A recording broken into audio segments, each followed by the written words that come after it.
السلام علیکم ورحمۃ اللہ وبرکاتہ۔ بہت ہی پیارے مسلمان بھائیوں، بہنوں، بیٹوں اور بیٹیوں، میں غلام مصطفیٰ اللہ اور اللہ کے رسول کے پیغام کے ساتھ آپ کی خدمت میں حاضر ہوں۔ آج کا ہمارا سبق سورۃ توبہ آیت نمبر 122 ہے۔ اعوذ باللہ من الشیطان الرجیم، بسم اللہ الرحمن الرحیم۔ وما كان المؤمنون لينفروا كافة فلولا نفر من كل فرقة منهم طائفة ليتفقهوا في الدين ولينذروا قومهم إذا رجعوا إليهم لعلهم يحذرون۔ سورہ توبہ میں اکثر جہاد اور منافقین کا ذکر ہے، اور پھر یہاں اچانک تفقہ فی الدین کا حکم آ جانا اس بات کو یا اس بات کی بہت اہمیت کو اجاگر کرتا ہے کہ اگرچہ دین اسلام کی بقا کے لیے جہاد لازم ہے، مگر علم کا حصول اور اس کی ترویج یہ بہت ضروری ہے۔ جو علاقے فتح کیے گئے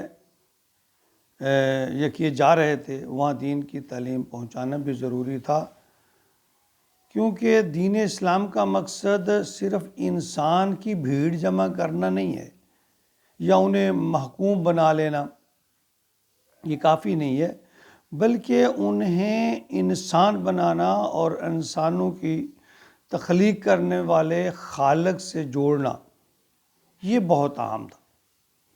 تو فرمایا وما کان المؤمنون، اور اہل ایمان کے لیے یہ تو ممکن ہی نہیں، لینفروا کافہ، کہ وہ سب کے سب نکل پڑیں، یعنی جہاد کے لیے سارے کے سارے نکل پڑیں۔ فلولا نفر من کل فرقۃ منہم، تو کیا ایسا کیوں نہ ہو، فلولا نفر من کل فرقۃ منہم، ان میں سے کہ نکلتے ان میں سے ہر جماعت میں سے ایک گروہ، طائفۃ لیتفقہوا فی الدین، دین کی سمجھ بوجھ کی طرف، دین کا فہم حاصل کرنے کے لیے، وَلِيُنذِرُوا قَوْمَهُمْ، اور وہ لوگ یعنی ان کو اپنے لوگوں کو خبردار کرتے، اِذْ رَجَعُوا، جو واپس لوٹتے، الیہم لعلہم یحذرون، تاکہ وہ بھی نافرمانی سے بچیں۔ یعنی اس مقصد یہ ہے کہ جو لوگ جو علاقے یا جو لوگ فتح کیے گئے تھے، ان کو وہاں دین کی جو ترویج تھی یا دین کا جو فہم تھا وہ پہنچانے کے لیے، ان کو دینے کے لیے کچھ لوگ ایسا انتظام کیا جائے کہ وہاں دین کے حصول کا بندوبست کیا جائے۔ اب اس کی مثال یوں بھی سمجھیے کہ کامیاب جو بزنس مین ہوتا ہے، وہ اپنی کمائی ہوئی دولت کو سنبھال کر، یعنی وہ ہوتا ہے جو رکھ سکے، اپنی دولت کو سنبھال بھی سکے جو اس نے کمایا، اور اس کا صحیح استعمال کر سکے۔ صرف دولت کو اکٹھی کر لینا یہ کافی نہیں ہوتا، اگر وہ دولت صحیح جگہ پر استعمال نہ ہو یا اس کو سنبھالا نہ جا سکے تو ایسی کمائی کا پھر کیا فائدہ، وہ اجڑ جائے گی۔ گویا اسے سنبھالنے کے لیے بہتر منصوبہ بندی کی ضروری ہے۔ تو یہی تفقہ ہوا، یعنی فکر کرنا، سوچ بچار کرنا، تو یہی دین کے بارے میں بات ہے۔ یہاں تک کہ اس آیت کا مفہوم میری سمجھ میں آ رہا ہے کہ اللہ تعالیٰ فرما رہے ہیں کہ نبی یا رسول کا بنیادی مقصد بندوں کی اصلاح کرنا ہے، انہیں ان کی اخلاقیات کا درس دینا ہے، خالق کائنات کی عبادت کا طریقہ سکھانا ہے، اور اس کے بتائے ہوئے اصولوں پر زندگی گزارنے کے لیے رہنمائی مہیا کرنا ہے۔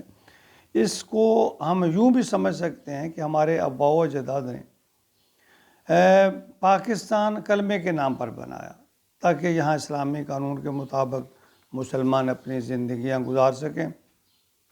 یہاں مذہبی آزادی ہو، عدل و انصاف ہو، اخلاقیات پر عمل درآمد ہو، رحم دلی، صلہ رحمی، ہمدردی اور احسار یا مساوات کا جو نظام ہے وہ یہاں قائم ہو، اور تمام اصول جو ہیں وہ عقائد ہوں جہاں صلی اللہ علیہ وسلم کے بتائے ہوئے طریقے کے مطابق ان پر عمل درآمد کیا جائے۔ تو سب سے بڑھ کر یہ کہ اصول اور قانون جو ہے وہ اس پر عمل درآمد بھی ہو، حقوق اللہ اور حقوق العباد کا لحاظ رکھا جائے، یہ سب باتیں جو ہیں، لیکن بدقسمتی سے ہم وہ نتائج حاصل نہ کر سکے۔ تو اس مملکت خدادات کو بناتے ہو جو ہم نے تصور کیے تھے وہ ہم حاصل نہ کر سکے۔ یہی وجہ ہے کہ ملکی اسلامی اور مالی لحاظ سے ملک ہمارا جو ہے نہ تو وہ اسلامی لحاظ سے اتنا ترقی کر سکا ہے، اور نہ ہی مالی لحاظ سے ہماری اخلاقیات، ہماری ترجیحات وہ نہیں ہیں جن کا تقاضا اسلام کرتا ہے یا اسلام پاکستان بناتے ہوئے اس کا جو ایک تصور تھا۔ تو اس کی سب سے بڑی وجہ دین اسلام کا حصول اور اس کی ترویج نہ کرنا ہے۔ پھر ہمارے ہاں جو ادارے دینی تربیت کے لیے بنے بھی ہیں وہاں دین کی تربیت کم ہوتی ہے، تفرقہ بازی کی تربیت زیادہ ہوتی ہے۔ اس آیت مبارکہ میں یہی فرمایا جا رہا ہے کہ جتنی جہاد کی اہمیت ہے اتنی ہی اہمیت علم کو سیکھنے اور سکھانے اور اس پر عمل کرنے کی ہے۔ یعنی دیکھیں زمین جتنی بھی زرخیز ہو اگر اس کی تیاری، بوائی، دیکھ بھال مناسب نہ ہو تو خاطر خواہ پیداوار حاصل نہیں ہو سکتی۔ بیج بھی اچھا نہ ہو، پھر بر وقت کاشت نہ کیا گیا ہو تو اس میں پیداوار ہونے کی بجائے یعنی اس کا جڑی بوٹیوں کا تدار ہے، وقت پہ پانی وغیرہ یہ سب چیزیں، تو فائدے کی بجائے نقصان ہی ہوگا۔ اچھی پیداوار کی توقع نہیں اس طرح کی جا سکتی۔ تو بعض اوقات بیج اور دیگر اخراجات کا ضیاع ہو جاتا ہے اور پھر پلے کچھ نہیں پڑتا، نقصان ہی ہوتا ہے۔ تو لہذا دین کا مقصد صرف خطہ زمین کو بڑھانا نہیں ہے، لوگوں کا ہجوم اکٹھا کرنا نہیں ہے، ہاں شریعت خداوندی کا نافذ کرنا بھی ضروری ہے۔ اس کے لیے علم کی ترویج ضروری ہے، علم کا حصول ضروری ہے اور علم کی ترویج ضروری ہے۔